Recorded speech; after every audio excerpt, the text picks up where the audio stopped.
Hello, good evening, everybody. Welcome back to Euron Systems. Today we have a very special session which is happening. So, if you're all joining right now, drop a live in the chat so I know you are here. Now, let me ask you something. Are you an educator, trainer, or a coach who is putting in the work but not seeing the kind of growth, leads, or revenue you know you deserve? Because today we are not here for motivation, we are here for clarity, strategy, and execution. This is not going to be one of those sessions where we talk in theory. We are going to actually break down what's working right now in the real world. And trust me, if you stay till the end, you're going to walk away with insights that people literally charge lakhs for. So now, today I am joined by someone who is young, who is dynamic, who is passionate, and who has built something. She has actually applied and scaled it. So please welcome Sadiya Mulla, who is, into B2B LinkedIn strategy, and she's a business coach as well. So welcome, Sadiya, and thank you for accepting our invite and, taking out time from your schedule and coming for the live podcast and making sure that you could give us some insights. Over to you. Hi, Mir. Thanks for inviting me. It's really great to understand exactly what you guys are doing. And I believe that the way you are approaching this is very, very solid and a strong differentiator in the market as well. Right. So yes. So before we proceed, if you could just give us a bit of what you exactly do, so we could Hmm. understand what you are into, because at a pretty young age you have been doing some really amazing work. Thanks to my one team member who has done good research. So yeah, if you could just give us a bit of understanding of what you do, how you do, and what are the challenges as well. If later on we can discuss, but just a brief intro what you do. Yeah, shout out to Harris who reached out to me and proposed this. That was a pretty great introduction. So, when we are looking at a business, we are always seeing that one problem that always happens is client acquisition. Everyone is dealing with it all the time, and no one seems to have a solution to actually fix that. It's a recurring problem, it keeps on happening. And guess what? Because of that, it's also a problem that people manipulate so that they can sell you whatever solutions they have and keep you hooked. When we are actually looking at all of these brands from the inside, what's happening, where exactly they're lacking, and what they need to actually build the best client acquisition system, where inquiries keep coming in, even if they're not slogging and doing outreach for 60 hours a week, it's that they have no idea of where exactly they are in the market and what the buyer needs from them truly. They've been sold multiple things and multiple solutions that never actually get to the core of it. And this is where the only equation that you need to get clarity on exactly how you can set your client acquisition system is something that I'm going to share today. Great, amazing to hear. So let's get into a bit of the Mm-hmm. insights of how things work. So let's say I'm a founder and I have a, let's say, LMS solution, which is Euron Systems, because even Mm-hmm. I'm facing some crunch in the lead generation for sure. I mean, everybody Yeah. does that, no matter how much experience you hold. But then let's say if I'm doing some outreach via emails, LinkedIn, etc. Different strategies, Mm-hmm. cold calls. So first, how do I get to know who is the right person I have to target? How do you do the ICP? Like, what's the ideal customer profile you do? How do you do a bit of insights on that? Yeah. So, since you're a learning management system, your focus is specifically on educators, presenters, people who actually use this in their daily lives, right? Where they're able to integrate this into their work in their daily lives. Even then, what often happens is you go too broad and you're like, hey, we can sell it to this person. This person can also actually use this. This is the best use case for this business. We have so many industries that we can target. And that's where you kind of lose the flow, when instead you should have been, first of all, finding your champion ICP, meaning the one who desperately needs your problem and also the one you have the most success with when it comes to selling, right? And then use them as the lighthouse that you have and call more people in through that. because we are in an attention economy that's only getting worse and worse. Now even 3-second posts, they completely like wreck our minds. We're not able to actually sustain our attention. We find everything boring. It's very hard to keep people hooked, especially in the outreach space, because everyone is just pitching to everyone. So having that one core personality, that one core ICP who could actually really benefit from you and who you have had, potential success with before, is the core person that you should be targeting. Great. Now, Sandhya, following up the same question. Now, because coming from an LMS background, educators, trainers, teachers, everybody fall into this category, right? So, if you look at a very Hmm. broad range, so there are a lot Hmm. more people which come into picture. So, what do you Yeah. think? Let's say I do not have any previous champion, or I have not had any success. This is my first startup, or I'm primarily starting this for the very first time. So, then Hmm. how do I see that? Which is the first top priority I need to keep?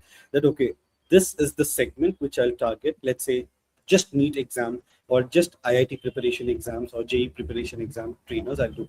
So how do you find that the one good initial niche to start with? Then obviously once the product is fit and people have started buying, then Yeah. obviously reference and other things come into picture. But what is that one way that you have identified that okay, this is going to be my top priority niche, and let me first do my experiments and reach out over here? How do you do Yeah. that?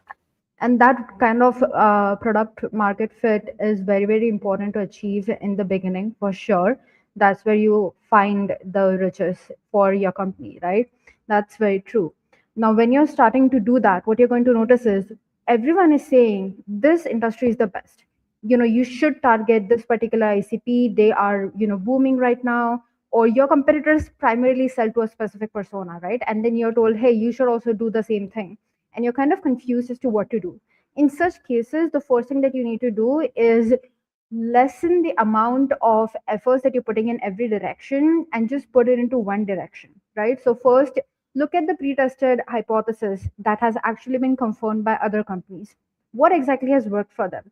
You look at that, you find out exactly who they are targeting and what they're doing. When you actually open up all of these things, you see a pattern that everyone is sort of saying the same thing over and over again, and you see an obvious gap in the person that they're targeting, that the person that is actually, important in this entire picture. And you kind of realize, okay, I'm seeing that these people are targeting, let's say, IIT trainers and NEET trainers and all of these people. And you kind of realize, but we can actually target coaches who are currently teaching people who are trying to pass UPSC exams, let's say. And you realize that, okay, maybe we can do this, right? And you can actually test that out.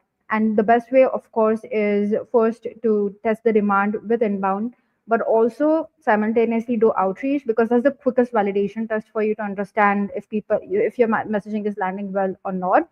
But if you are completely short on time, you have nothing at all, to actually test, and you're kind of like, I just need a quick solution. The only thing that you should do is find one market and stick to it for at least 60 days, test it out, and don't try to go too niche when you don't have case studies for that particular industry. Keep a little bit broad, and then later on go niche.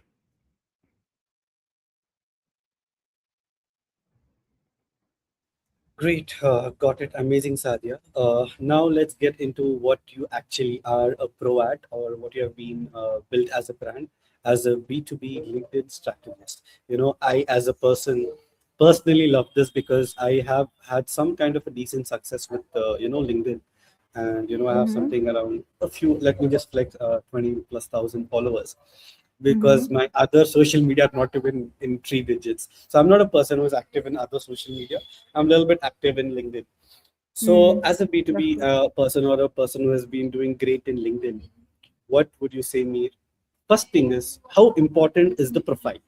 Okay, let's take it one by one. So how important Mm-hmm. is a person's profile?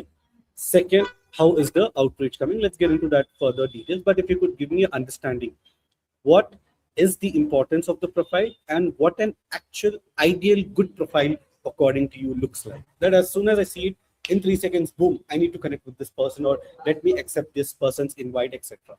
Yeah, yeah. And that's the most important thing here, because you could be posting for months and you would have nothing happening at all. I have seen people who posted for 2 years and they're still struggling. They still think that, oh, it's just a content game. I just need to push out more content. I just need to do more. No, your foundation itself is wrong. How are you actually going to get anything at all? Your profile is the 20% that actually makes the 80% of your content efforts work. Without that, everything is going to just fall apart, right? And one test that you need to have when you're looking at your profile is this going to bore everyone else? So what that means is if you have a very specific ICP, you know who you're targeting, you have everything set, your profile should not be impressing anyone else except that ICP. Peers are looking at your profile and they're going, huh, this sounds too simple, or this sounds too like this is something that, is a piece of cake for us. And other people look at it and they're completely bored by it. But your ICP, when they look at it, they're instantly like, okay, this is the exact problem that we are facing, and this person seems very specialized, and we need to reach out to them.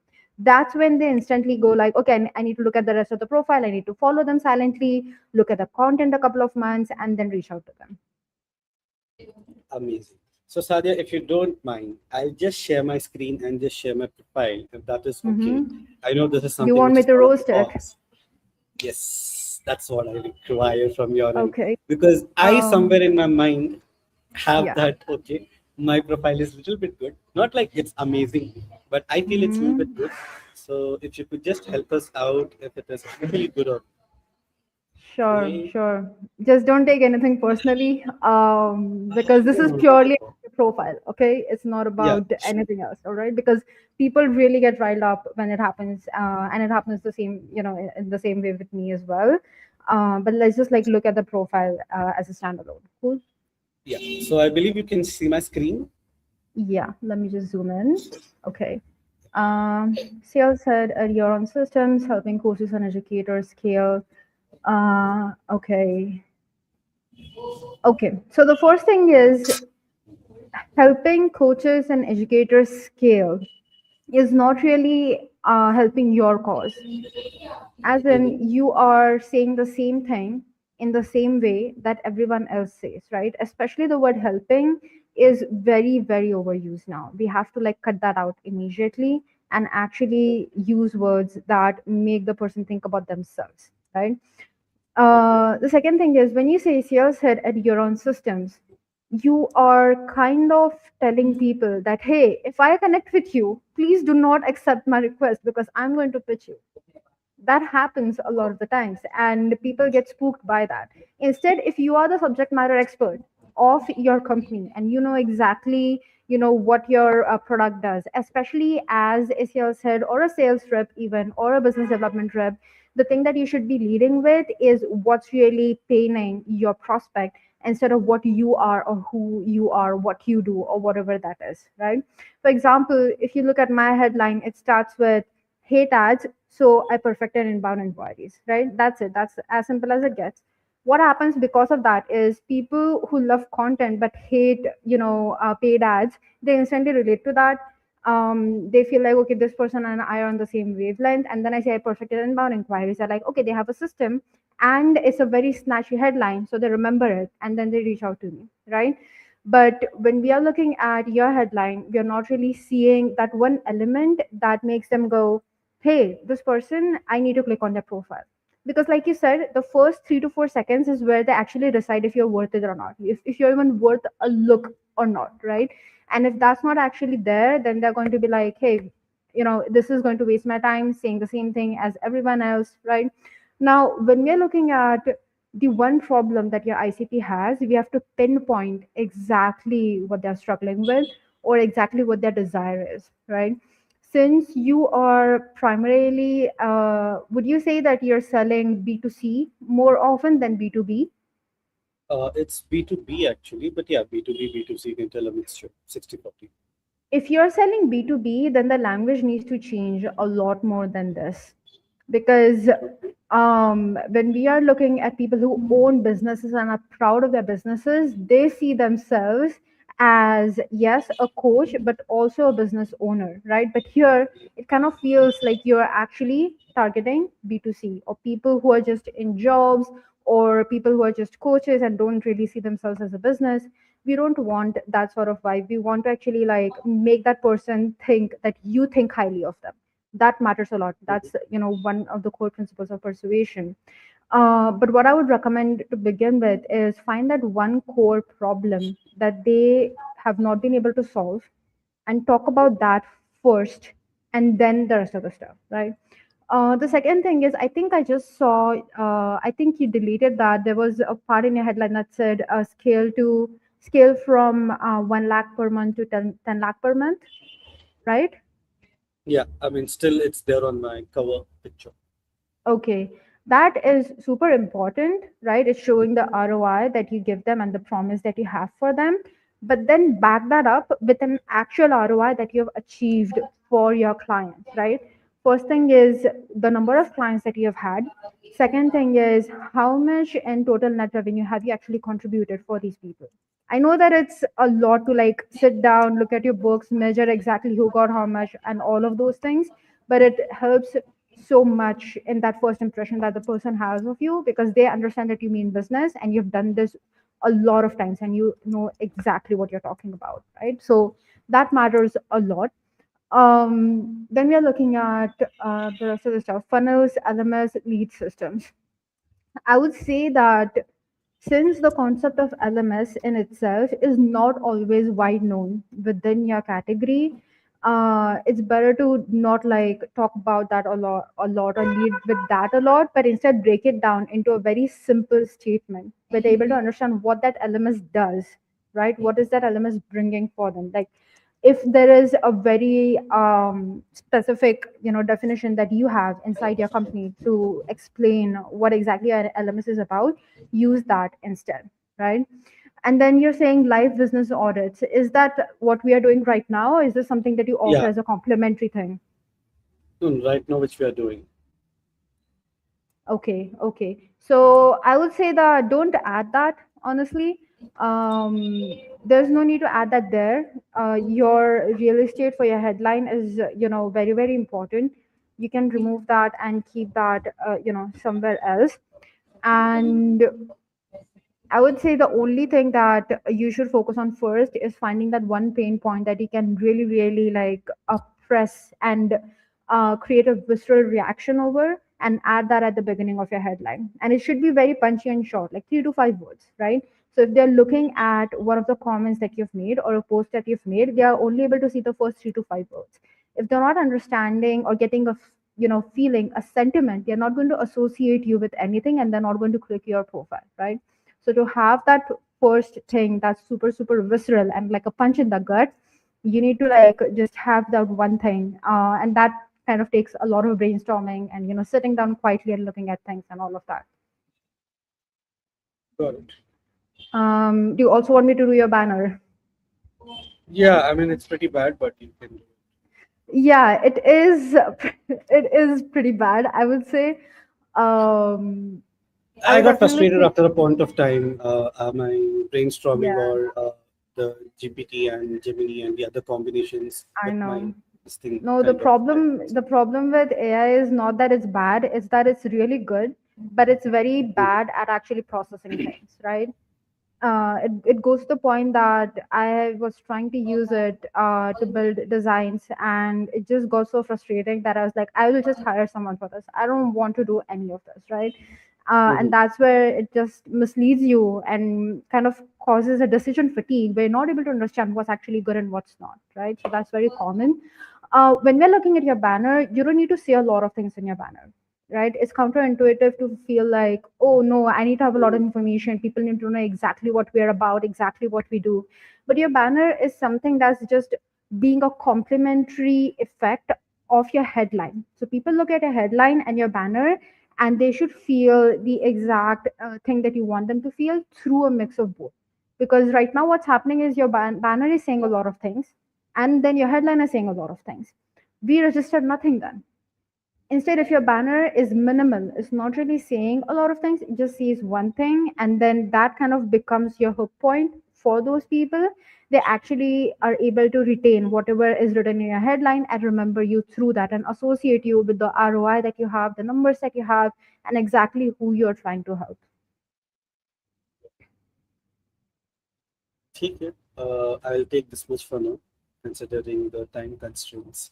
so Hmm. that we can What do you with think you. is really like the problem with your LinkedIn profile? Since you said that you like it, but you feel like it's not really quite there yet. Yeah, I mean, I genuinely felt के banner में issue था, and obviously I was also not very sure if I'm hitting the right pain point, because just telling I scale revenue is something which was not something which was very much in my mind. Yeah, But then, yeah, after a point of time, I was just like, okay, let me just do yeah, it.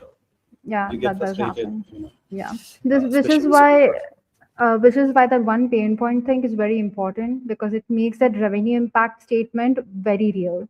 So I would definitely recommend you find that.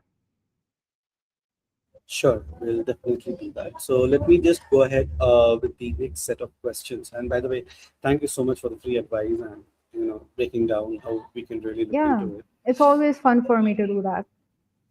Great, great. So now let's understand a bit of revenue and deal flow with you. So you Hmm. have mentioned that you have been closing $15K to $50K deals as well. So Yeah, what specifically on LinkedIn is driving that trust level? Is that the profile? Obviously, you said the 20%, but then yeah. what else are the factors which help you close big? Well, The problem is that people think doing it online is somehow 180 degrees different than doing it offline. So, what happens is businesses who sold the same deal size offline with their referrals or with people that they know through networking events completely flip the switch online and say things in such a way that everyone gets spooked out. Either they're tooting their own horn and talking about how great they are, or they're trying to pitch the prospect relentlessly and then,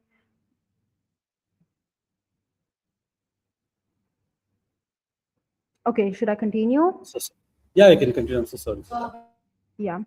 So usually, what happens is they think that if they put a certain kind of persuasive language, things will happen for them. But what that does is it pushes prospects away.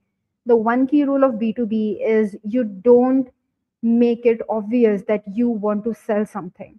We instantly get weirded out when that happens. It's like when you go into a shop just to browse, and as soon as some customer rep is telling you, "Hi, sir, how can I help you?" you instantly turn around and you're like, no, I don't need anything. I was just looking. I don't actually need anything because you're afraid that they're going to try to sell you something when you're not even decided if you actually want anything at all.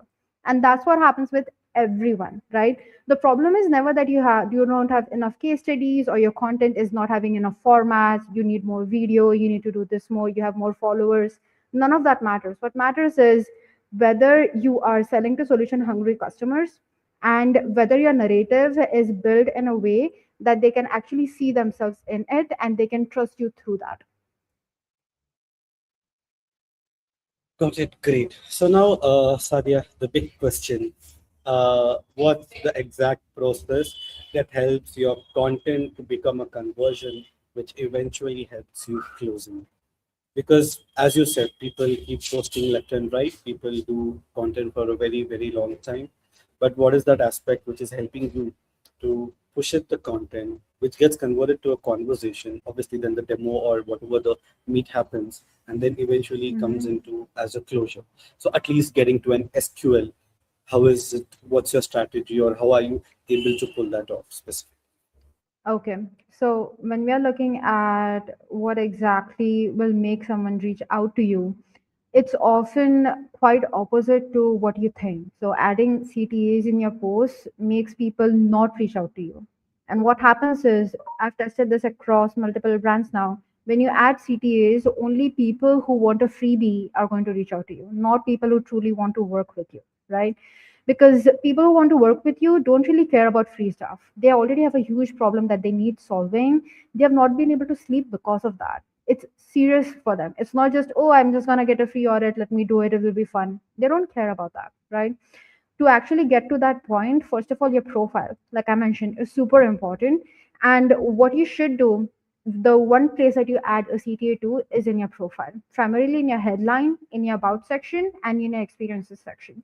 That's where you are able to actually give them a way to reach out to you, right? And it can be as simple as to know about XYZ, just DM me with the word curious and I'll tell you about it. And that's it. It doesn't have to be fancy. Then we come to your content. the main focus should not be teaching people. It should not be trying to give the exact solution and tell them how to do XYZ in 90 days and get this, and all of those things. The main focus should be poking at the problems. Poke at the problems very hard and make them see that they need to actually urgently do something about it, because we all have hundreds of problems in our lives every day, and we all are like, okay, I need to do this, I need to also solve this, I need to also solve this, but nothing actually takes priority until it becomes a priority, right? To actually have that effect on the person, your copy needs to be good enough for them to feel like, okay, this is serious and there's a way out of this. I need to ask this person how they do that, so that maybe we can get them into our team and we can work together on this.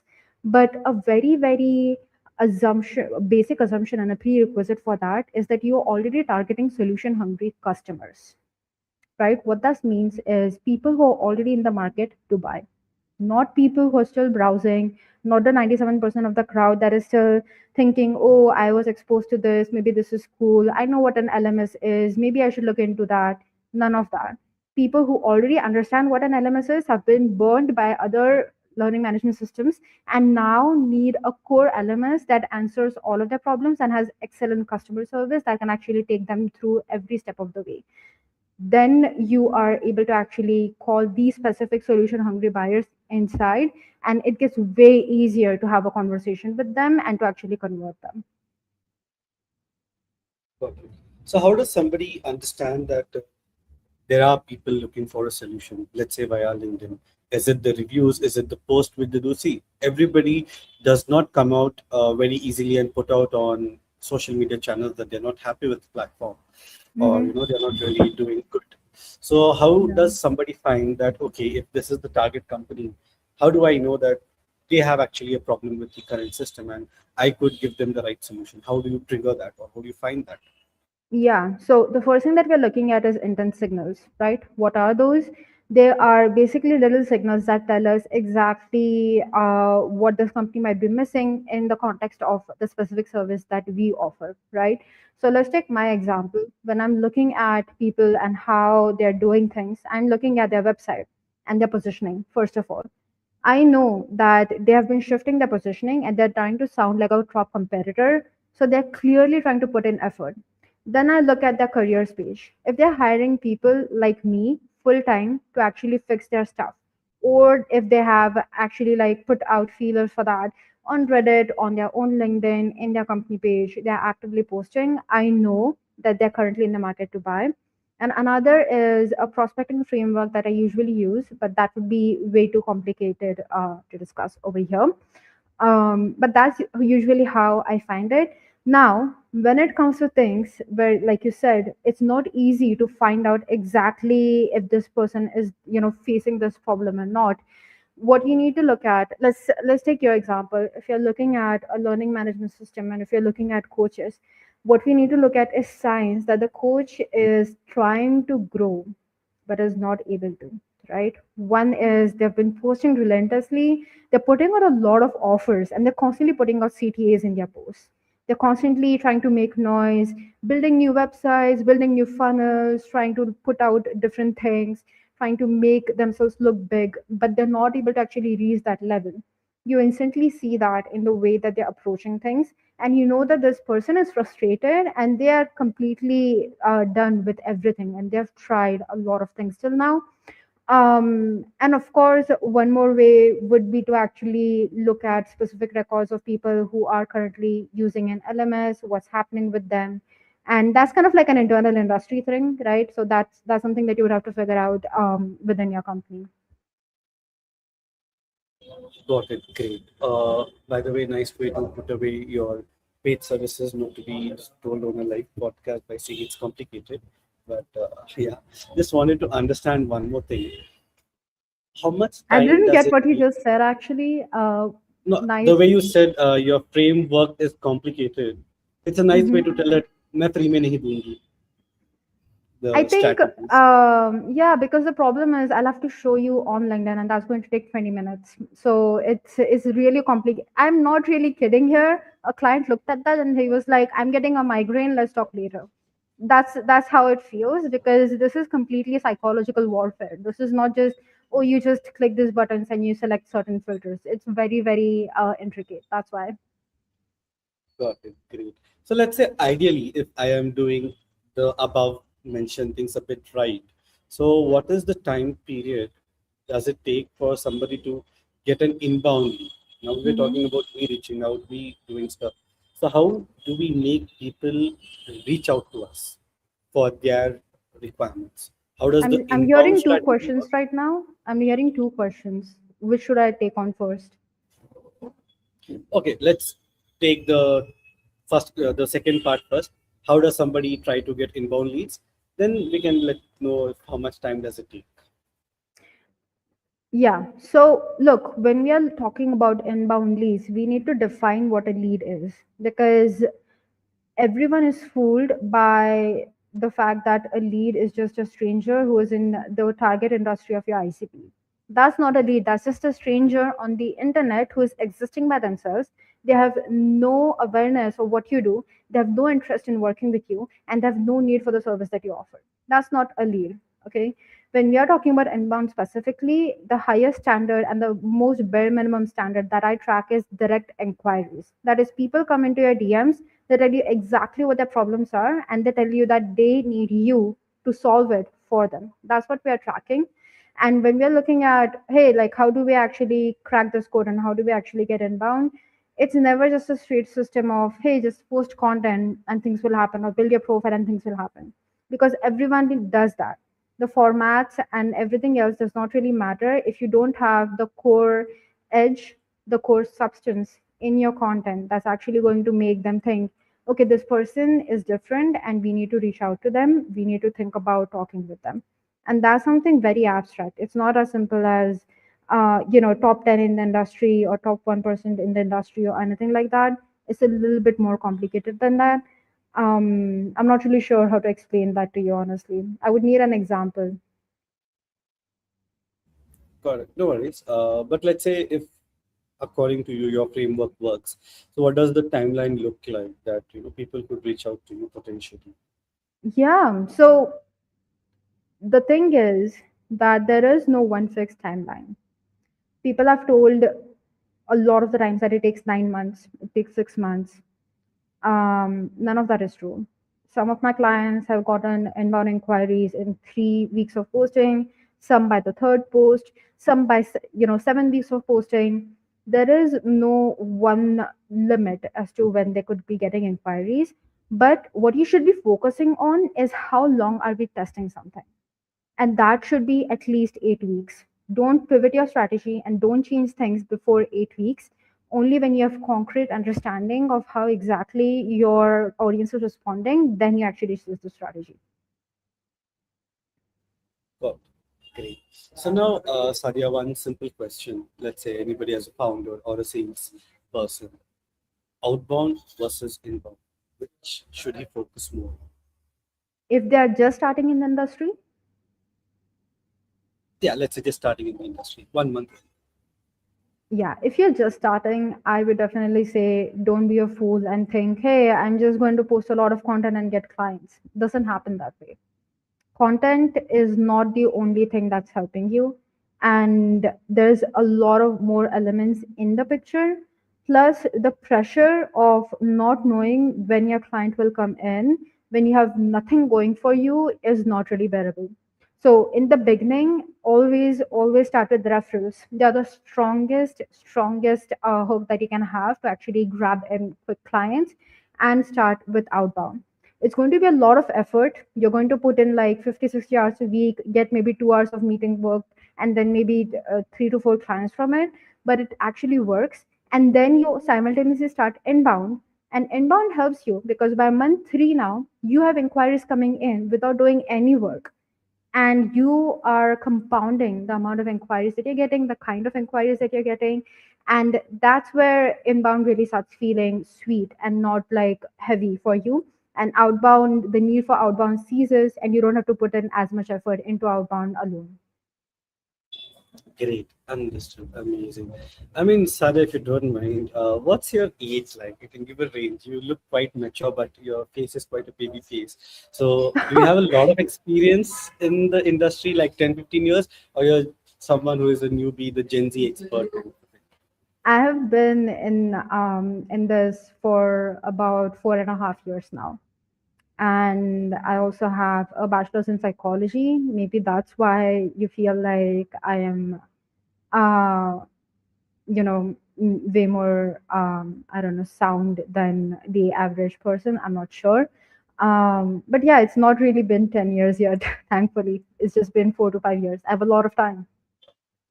Great, great.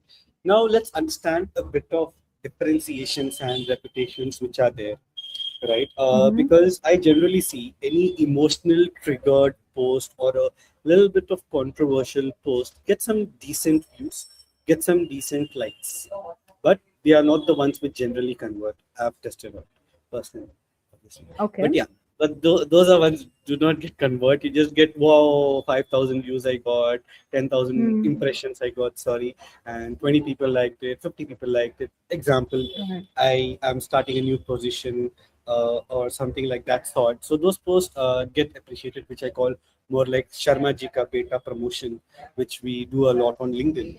So Hmm. why do those posts get so much traction and not get converted? And what are the posts which actually get converted? You've given the understanding, but if you could just give the differentiation between the emotional Yeah. trigger and the actual workable content coming from a Yeah. psychology background plus an expert in LinkedIn.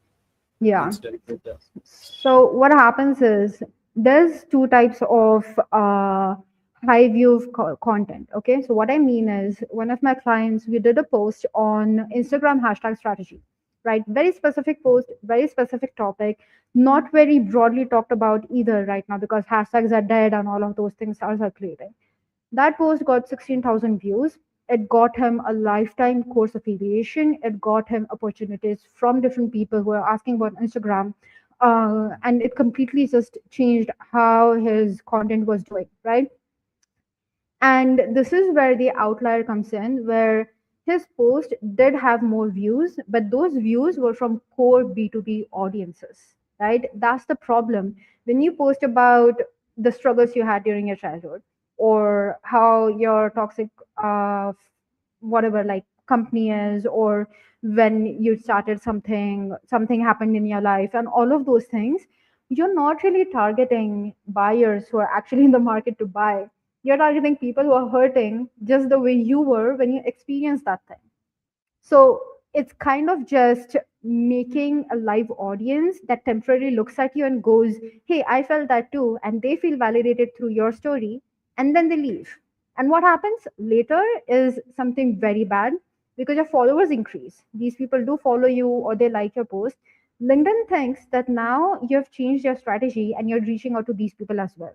And your audience dilutes. So, what then happens is you're getting more followers, but they're not actually getting any core people, and your conversion is kind of just going down and down, and you're like, why is that?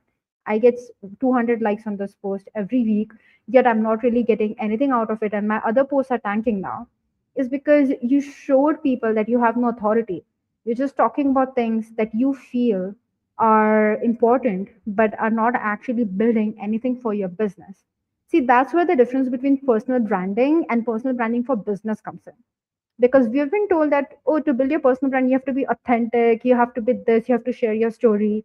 But you do not forget that you're selling your business, you're not really selling just your personal identity.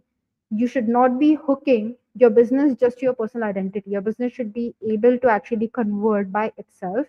And when you talk about these personal stories, then you completely just destroy everything that you've built like that, and you kind of just go off in another tangent. And that's why these posts will never actually convert, even though they feel nice in the temporary short term phase. In the long term phase, you've diluted your audience. LinkedIn now thinks that you're kind of just speaking to everybody, and your actual buyers who were thinking of reaching out to you are like, what was this person posting? I don't think that we will actually have the same values, and I don't think that we think in the same manner. and you've lost them too. So, considering all of the talks, so number of valuable clients is more than followers and likes any day, right? I would say number or the importance. Importance. Let's say I have 20,000 people, but I'm not converting anybody, not even one LMS Hmm. buyer example. Not like I'm not doing Hmm. my sales team, please don't get excited. I have converted. But yeah, I'm just telling that if I have Yeah. 20,000 people, I'm not converting technically major of them. Yeah. And but if I have just let's say 2,000 people following me, but I'm technically converting really good conversations, and I'm talking about more than 15%. In sales, SaaS Yeah. sales, anything above 10% is wow in general because market is diluted and the Yeah. market is fixed. We know that the upper bracket is let's say 1,000 CR or 10,000 creators. Beyond that, Mm-hmm. 10, 20 plus, 10, 20 minus. It's not going to suddenly exponentially grow. Content creation is different, content or education content is different, which you eventually sell out. So you would say any day 2,000 followers which can get converted or 20,000 followers who can just say that you have 20,000 followers. I mean, I'll just tell you this. A guy reached out to me and he had 1,300 to 1,400 likes on each of his posts on LinkedIn. Okay, he was pretty famous. We used to talk, I think, every week or so. And he called me and he said, "Hey, I actually cannot actually convert anything. Like, how do I get clients from LinkedIn like you do?" And I said, "Why? What's happening?" And he was like, "Yeah, like everyone, like whatever I'm posting is just random fun and humor, HR stuff and all of that, but nothing actually gets converted." So if you are in that category, you're going to increase your followers, but you're never going to increase your business. And having 2000 core followers is always good. I even tell my followers right now, if you don't want to learn from me and you don't actually need the things that I'm providing, please unfollow me. Please leave so that LinkedIn knows who to call in. And I would much, more prefer that. And also, one hidden element for LinkedIn itself is not just your followers, it's who you've connected with.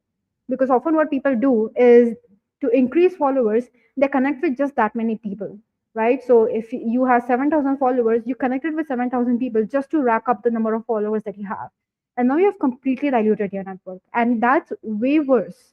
I have 1,500 connections and I have 6K followers, and I prefer that gap always, because my connections matter way more to me. I want them to be concise, I want them to be small, and I want LinkedIn to know exactly who to show my posts to. So I would definitely choose that any day, any day. Great. Got it. So now, as you said, that I just wanted to understand a bit two things from you.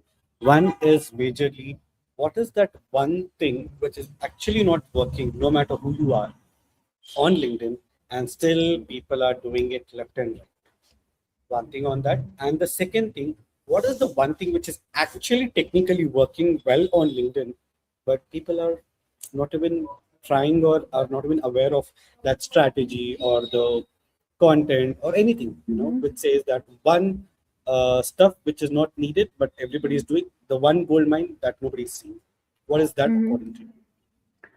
Okay. So the one thing that's definitely not working is trying to get AI to do your job. It's so common to see everyone starting the post with most X problems are not Y problems, they are Z problems. You got GPT to write posts for you and then you expect it to get you business. But people recognize patterns, and the human mind is so strong with pattern recognition that it's just going to instantly recognize that, and people are going to be like, I don't think that I can listen to this guy, because were these even his own thoughts? Or was this just fabricated and did he just use AI to actually talk to me? The problem with that is not that you're using AI, is that AI can't sell yet. If AI could sell, I would be on that ship right now. But I've tested it actively for 3 years. It's not there yet, and I'm not going to push it. It's not really that great yet. It just sounds great. It looks great in the first go, but it actually doesn't really do a lot, right? So I would definitely say, if you're trying to use AI, get AI to do your job or all of those things, you're going to have a lot more problems than anything good happening for you. And to actually have the right thing happen for you, focus on one, connecting with solution hungry buyers, and then actually using a narrative that those solution hungry buyers understand and then selling to them. But that's quite a big statement, right? That AI is not helping you out, because a lot of people use AI. I mean, the whole LMS is on AI, but obviously the purpose is different. I do understand what AI can do as a content creator, what AI can do as a support, uh, person, or a support chat is completely different. I do get that. But then, are you sure that actually AI stuff is not working? Because a lot of people are into that, including me, Muhammad Heather. A little bit, I put, AI. What I do is technically, I put my thoughts to the AI, GPT, or let's say Gemini, and I tell it to rephrase it. Is that also something wrong, or do I have to just put my thoughts the way it is? Look, don't think about right and wrong. Okay, let's just throw the morality thing out of the picture, because it's not about morality anymore. AI is not really doing something that, horrible or anything like that. It's literally just a system, and we get to decide how to actually use it and how to not use it, right? The problem is that AI does not really have the ability to map cognitive models, right? And what that means is, as you post more, you realize exactly what is going to work for your audience and what is not. You build that muscle. But then with AI, what happens is it's always at this level. And even if you feed it more information, it's going to go to this level. And it cannot go above that. It hallucinates, it breaks down, it can't understand things. And this is the same for writing, for design. It doesn't really work, right? And that's where the problem comes. If you're able to actually engineer AI in a way that you're getting inbound because of it, that's the best thing to happen, right? And I actively use it to understand narratives, to break down things, to see if what I'm thinking has validity, and just like throw it at the wall and just see what it sounds like, ask AI what it exactly means, and all of those things. But I don't get it to like write my post or change things inside that, because what happens is AI is a culmination of the most average information on the internet, and it's giving you that. Even if you tell it, hey, like give me the best practices, those best practices are again for the most average B2B audience. It's not for your company, your specific industry. You right now in 2026 facing specific problems with your audience, also specific problems. It's not really doing that, and that's where it becomes a loss for us, right? And I do hope that one day we are able to actually engineer AI like that, but right now the time is just not there. And you know what's funny is that people who were lazy with their content and with selling and with business before are the ones trying to get AI to do the entire thing now. And it tells a lot about their dedication to their own business and what they actually want to do. That's where, it becomes either it becomes a resource for you, or it becomes something that replaces you as a person. So you have to choose what to actually, let it do. Why is my sales team crying? It's fine, guys. It's just some reality check. Too much reality check we have got today.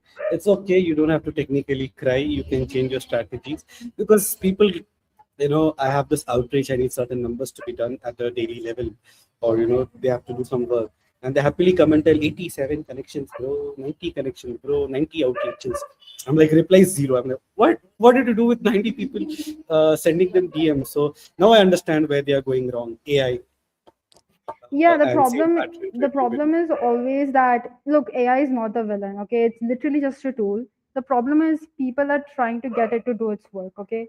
If you know exactly where AI is best at, you are the smartest person in the room, and everyone else, either the AI fanatic or the AI hater, both of them are losing by your side. Got it. Great. So, Sandhya, let's a little bit wind up. Just a little few rapid fire questions. Okay, just small, small. Inbound or outbound at any stage. Let's not consider new Definitely company, old inbound. company. Inbound is sweet. Inbound is super good. Outbound is kind of, it stops itself. It stops after a time. Inbound keeps on going, right? So definitely Got it. inbound. Great. Personal brand, company page. Honestly, both. If you do your company page right, both matter. But if you Okay. can't have Long. those that many resources, personal, just personal. Got it. Long or short content.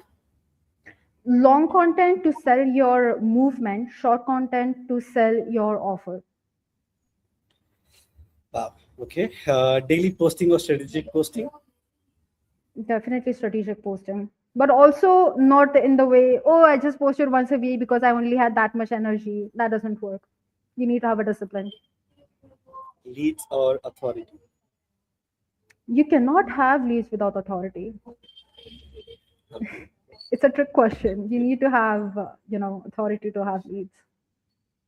Too many CTAs and too many hashtags, or keep it as simple as possible? Always keep it super simple and non-salesy. Thank you. That was personally for me, guys. Not to worry. Yeah. And apart from that, let's say a good profile picture or a good banner. Mm, I would definitely say a good banner. Okay, but people cannot see a banner generally until they get into a profile. So still, you Look, go no with banner. one, yeah, because no one cares about your face. They care about your value. If your banner is bad and your profile picture is great, they're going to like you, but they're not going to trust you. Why? That's Why what is it happens. a personal target on me in this podcast? I want to know why is my LinkedIn No, getting your profile personal picture is target? pretty great, honestly. Like that was But my pretty banner is great. bad.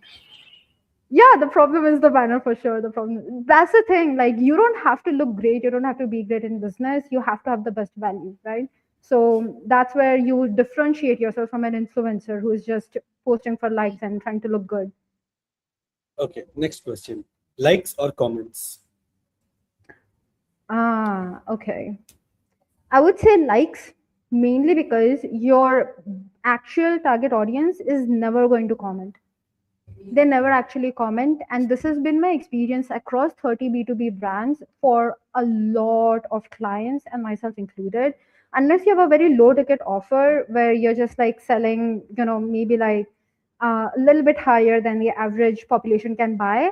If you have a high ticket offer, none of them are actually commenting anything. They're observing you, they're lurking around, they're looking at what you're doing, they're silently saving your post, sending it to their team. So those metrics matter more. Okay. Free audits or any freebies or no in general? Definitely, you need to have freebies, but in a way that you don't look like every other person, right? For example, I do profile audits every week now because I love doing them. They're really fun for me. And I don't really frame it as, oh, this is a nice free audit for you or anything like that, right? I just put it out and it just sits like that. When you call a lead magnet, people stop getting persuaded by it, right? So don't call it what it is. Just put it out and look at the demand that is generating. I think this is the psychological thing which has given you the advantage. When you tell somebody to don't do it, they do it. Hmm. You tell them to do it, they don't do Exactly, reverse psychology for sure, and that's what it. happens in B2B. Because the thing is, people don't like being told what to do, but they love being told that they have what is needed to actually get to the next step, right? So you have to Got it. wrap your solution like that. Okay, so one piece of advice Satya would give herself 5 years before while starting her LinkedIn. The same thing which you're doing right now, 5 years ago, what would you do different from what you're doing today? Let's say if you have grown 10x, if you would have done that different, you would have grown 20x. So what's that one thing Satya would like to change if she gets back in time 5 years before? Number one, take in the podcast and media requests that you're getting. You're never too busy to actually do those things. Don't ignore them. That was a huge mistake that I made initially because I was too busy doing things, busy working, and all of those things, and I ignored those things. And I should have actually started that first, right? Number two is don't try to impress your peers. Don't try to tell your peers how great you are. Try to impress your clients, your actual clients, and your peers will be impressed by you as a side effect. Number three is don't really make your profile about yourself at all. Don't say, hey, I do this, I do that. Your profile is about your client. Your about section is about your client. It's all about them, and then it's about you. That's when you matter. That's when you come to the picture. And if there's one more thing, it's do lives. Do a lot of LinkedIn lives and do LinkedIn videos. Let your face be known. Let people understand who you are. Let people see you in reality, see how your mind works, because that is going to compound trust within your audience faster than anything. Got it. Thank you so much, Sadiya, for such amazing insights. My soul is crying from inside. It's okay. So we have a few comments which have been there. Hi, Mir sir and Coach Sadiya. Hi, I have so many questions. Only if Mir sirs allow me to ask a few. I'm so sorry, bro. Sadia's insights were way too realistic and way too eye-opening for me to allow some other questions. But there is one good question from Mustafa. Okay, why do you have to put so many A's in? Just put Mustafa. If someone gets views but no DMs or conversations, what should they fix first? So you need to look at your post analytics, right? Go to your views, go to view analytics, look at your post analytics. If your ideal client is not in the top two ratio of those post analytics, you're completely targeting the wrong person. Then what you do is target your actual audience in your hook always. The first three words of your hook should be targeting your target audience. Once you start doing that, watch what happens with your post and watch what happens with your profile views. Great, understood. And then my LinkedIn profile. Okay. If you had to start, there is one more, Miss Rabia. If you had to start from zero today, what three steps would you take to get your first client? I think this is technically what you have answered. My last Yeah, it is question. technically what we had discussed, but TLDR, you cannot be focusing just on inbound, go outbound, get really good pitches, and don't waste people's time. Directly pitch, get their opinion, and just keep doing that and produce content on the side. Great. Thank you, guys. I'm not taking further questions because I feel today's podcast was for my personal review and my personal Let's just knowledge. take So one I'm more. I see one more here. Let's just take one more. okay. We see one more. Okay, Mustafa. Okay, what should someone post if they want? What is that? Actual leads, not just engagement. We have discussed So this. yeah, we did discuss this, but again, TLDR, don't post about how great your business is or what you sell. Post about the problems that your clients are facing right now in a way that AI can't replicate. Because what AI replicates is what the average population replicates, and then you don't stand out. Great. But then what is TLDR? Too long didn't read. Uh, Too long didn't read. I'm sorry, I Gen didn't. Z. I didn't know that you had no awareness of it. No, no, I'm just 27 years old, but I think I'm quite distant with the current generation. Great. So we have a really good comment from Ms. Divya, who has also been to our podcast in the previous, who says, amazing live, learned a lot, and she has come from LinkedIn Live. Thank you so much, Divya ma'am, for joining, Thank and you. we are great that it could help you in some way because everybody is trying to establish themselves and trying to add value. So really amazing. Okay, there's one comment which is a little bit funny, so I want to take it up. Launching a petition to stop targeting me. अरे नहीं यार मेरा profile खराब था इसमें Sadia I ji gave कोई you a disclaimer that this was not about you at all. It was just about your yeah, profile. So yeah, please don't yes, feel yes. like this was about you. I'm sorry, guys. I'm not trying to target your sir over here. I was just looking at his profile. Great, great. I mean, I got a lot of value to be very honest, Sadia. This is something which is like a big time eye opener because a lot of strategies and a lot of things which we have been doing, have been the average stuff or the stuff which technically do not work or Mm, the ones which do not give you the right results. So I think this was more of an eye opener for what we have been following as a team or me as an individual as well. So yeah. that is something which is great. So so winding up this session, first big thank you Sadia for joining in and helping us out and giving your valuable insights. Probably the most learned personal session of mine, which is there. I would say this session it was definitely. And second, thank you to every single person who has joined us live today. And it's an internal win for me today because I saw the highest number of people coming live at a time in this podcast. Wow, So we that's did awesome. Thank you so cross, much, guys. but I can't tell the number. वो छोटा लगेगा. But एक छोटा जीत है हमारे लिए that we were No, able that's to reach great. the highest line. So thank you That's all for that. amazing. And yeah, I think that's the value which the front person brings because I come up with the same face and a different set of questions every single time. But it's the value Mm, what the front guy brings or the guest brings, would be which would say what amazing strategies and insights they get. And guys, if Yeah. we have not taken your comments, we are really sorry about it, as we felt there were few comments which were repetitive, few comments which were already asked, and the TLDR comments as well we couldn't take. So today's new learning for me is TLDR only, right? Right. Yeah. Okay, so we have that, and then this might be the first live scene. क्या लिखा है भाई? This might be the first live session I have seen 0.01 seconds से लेकर अब तक. Thank you so much, Mustafa. I hope we have given you the right value as well. That every single second of yours was of value, and you got something to learn about it. So thank you so much And for joining. please, guys, also, if you have any questions, feel free to DM me on LinkedIn. I'm always available there, and you can ask me whatever you have, and I'll make sure to answer. And okay, let me. Yeah. So people who are watching, who are educators, content creators, and everybody, if you would like to understand what we do as Euron Systems, why we call ourselves as one of the most advanced and powerful LMS systems, please do reach out to me on LinkedIn. I'll always be available. और क्या था सादिया? अरे बोलो I think यार. that's enough. That's enough. I think Okay, it's yeah. enough.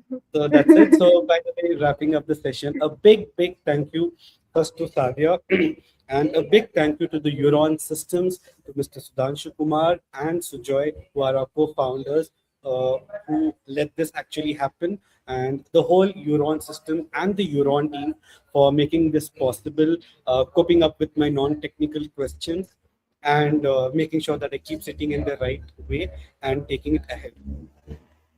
Thank you so much for inviting, Everybody. guys. This was really great, and I hope that you are able to help a lot more coaches and educators as you do this. Definitely, and thank you, Harris, for finding out the probably the best guest till yet, which I have personally, got a learnings from. I mean, everybody has their own personal best based on what the content strategies they Hmm. have. But for me, Yeah. because I'm a person which is a little bit active on LinkedIn, and I try to make sure I can get something out of LinkedIn. So it was a lot of eye Hmm. opener and a lot of learning and insights for me. So thank you, Sadia, for it. Thank you, Harris, for it. Thank you, Euron Systems. Thank you, Euron team. Thank you, every single person who joined, and thank you, everyone who came live at one go and made us, probably the highest live reach for this one. And Mustafa, any day, thank you very much, brother, for joining in. I don't know, there are two, three Mustafas. Is it the same Mustafa or different Mustafa? But there is a Mustafa with different spelling coming up. Thank you so much, brother, for joining in and supporting me for the petition. We shall definitely file it if the second coach also targets us. But thank you, man, everybody. Thank you, Euron. Thank you, Sadia. Thank you all. It is great, amazing speaking to you. So, guys, please do like our stream, subscribe to our channel, comment, share it to somebody who might need it. You can follow Sadia on LinkedIn and any other place you have. No, just like that.